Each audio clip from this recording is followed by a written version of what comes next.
This is something I struggled with massively when I was like 12 or 13, and again at 19 or 20.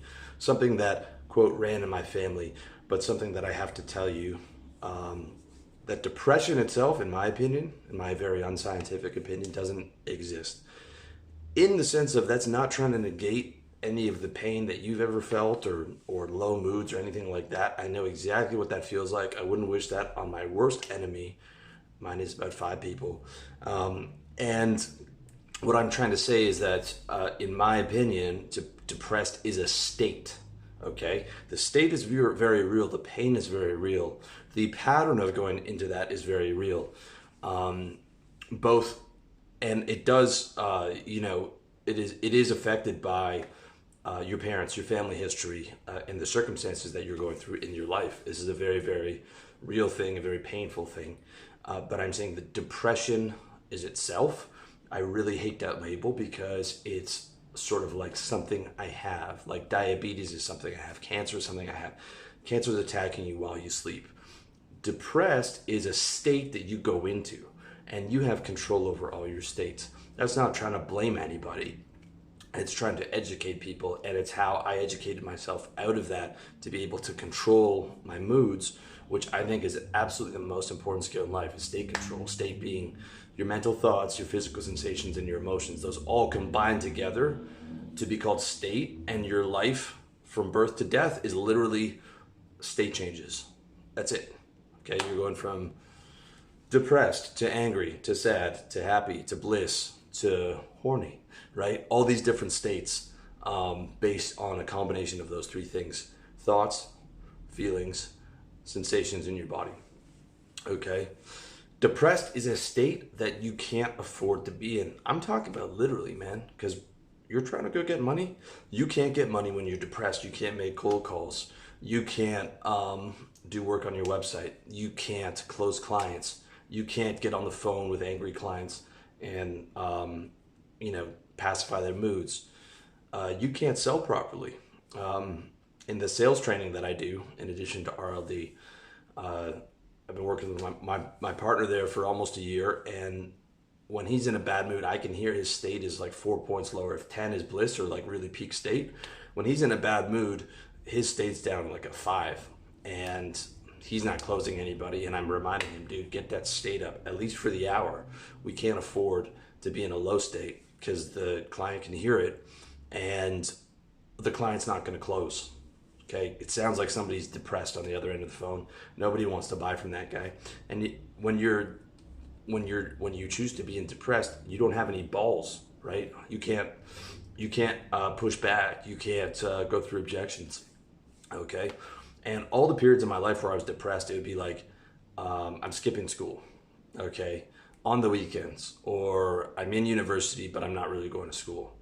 Okay, it was never like, I might be in situation, even as much as I hated my sales job, it would be hard to get depressed during the day because there was so much going on. I would get depressed on a weekend. Okay, and I would choose to be depressed because I didn't like the condition of my life. But what you realize is, hey, you have to go on aggression to change that condition. And you can't afford to be depressed, both like metaphorically, but actually literally. Like, you cannot afford to have 1, 2, 3, 4, 5, 6, 7 a month where you're not capable of working. And in capitalism, you need to work, you need to make money. You need to aim for the top 1%, 6 figures a year, 6 figures in the bank as a minimum, or your life is fucked. You got to work for someone else and eat off their table. Okay, it sucks, but that's how it is. Can't afford to be depressed. You need to be hungry, you need to be motivated, you need to be going after it. And you can't take days off, okay? A lot of soldiers, sorry, I was looking at my notes, a lot of soldiers get depressed after they come home, right? The funny thing is they get the PTSD, they get depressed after they come home because now they don't have a mission anymore. They've seen all this traumatic stuff, but they were able to hold it together because they had a mission. They were able to reframe it because they had a mission. When they get home is where the drug abuse starts, the depressed starts, the PTSD starts, all these terrible things. Because they no longer have that mission and the brotherhood that they can move towards and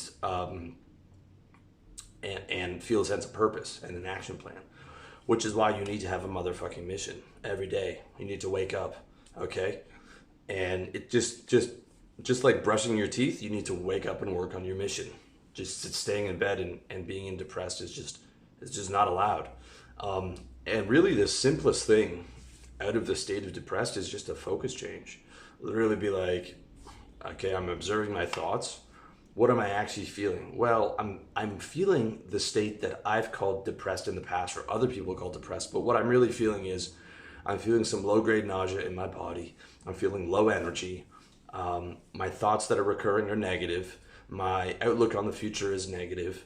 And I'm passing through these states. How am I going to change that? Okay, what I'm going to do is I'm going to go focus back on my work, because 30 minutes later, I won't be depressed, because I'll literally have forgotten about those states, because I can only focus on one thing at a time, which is going to be my mission, right?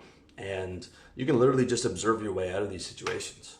But you know, if it's becoming a constant condition, what that means is that you don't actually like your life, all right? Like if you're in prison, for example, okay, you know, you have to figure out, there's this guy on YouTube called Wes Watson.